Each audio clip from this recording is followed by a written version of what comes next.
Sweet, you know. Yeah, man, once again I say, I love you so much, you know. Thanks for listening. I have something in my heart, you know. People, you see the whole politics about the so-called... Please, listen, I have something to say. Hold on a second, I have something to say. It's a serious time. And I don't even want to call them name, you know.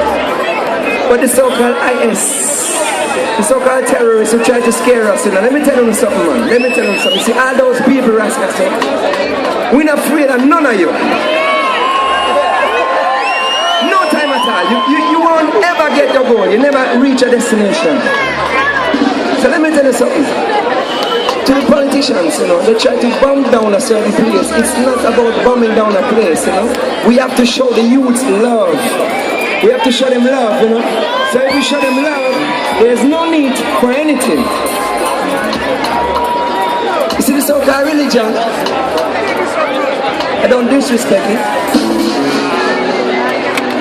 And I'm fed up, and you promises I'm nice.